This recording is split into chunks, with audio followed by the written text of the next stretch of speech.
Drugs for bronchial asthma. This video is going to be very exciting. Please watch till end. What is bronchial asthma? Bronchial asthma is hyperresponsiveness of tracheobronchial smooth muscles to a variety of stimulus resulting in narrowing of air tubes. Symptoms are cough, wheezing, and dyspnea.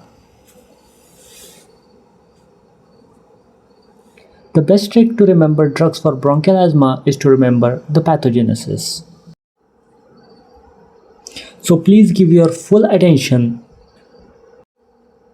The pathogenesis of bronchial asthma consists of both genetic factors and environmental factors, which leads to atopy, that is the allergic hypersensitivity of the airway.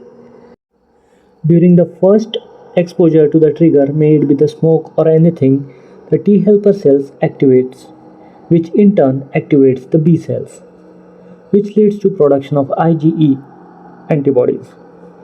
After that, the IgE bind to the mast cells. At this stage, we can stop the production of IgE antibodies by giving anti-IgE antibodies, that is the omalizumab. Also at the next step, we can stop the disease progression by giving mast cell stabilizers, that is montelukast and zafirlukast.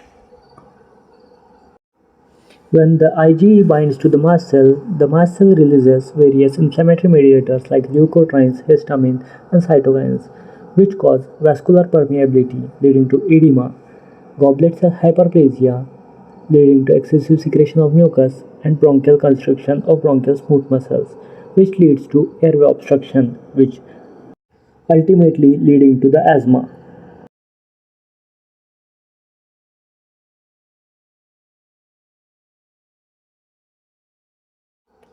Please give your full attention to this diagram.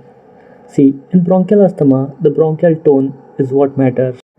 In bronchial asthma, there is bronchoconstriction, so we have to give drugs that cause bronchodilation. ATP is broken down into cyclic AMP with the help of enzyme beta-adenyl cyclase, which in turn, cyclic AMP is broken down into AMP with the help of enzyme phosphodiesterase. So beta-2 agonists increase the production of cyclic AMP, and also theophylline, that is the phosphodiesterase, increase the production of cyclic AMP by decreasing its degradation, thus bringing about bronchodilation. Enzymes like acetylcholine and adenosine increases the bronchoconstriction, so we have to add drugs which inhibit their action.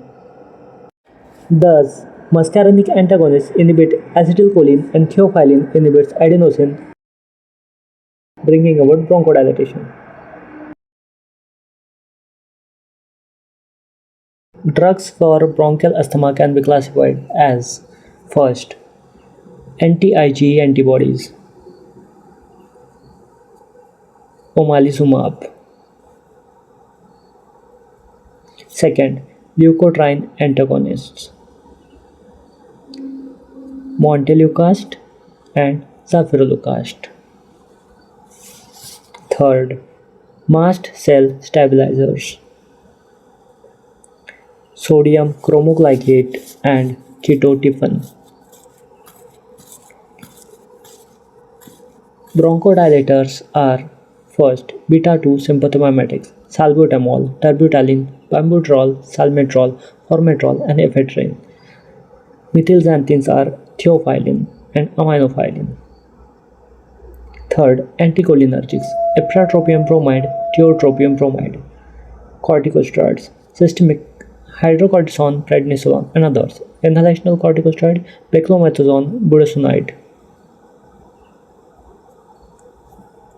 At a glance, drugs for bronchial asthma are: first, bronchodilators, which consist of beta-2 sympathomimetics, methylxanthines, and anticholinergics. Second is leukotriene antagonist, mast cell stabilizers, corticosteroids, and anti-IgE antibodies. Thank you so much. Keep supporting.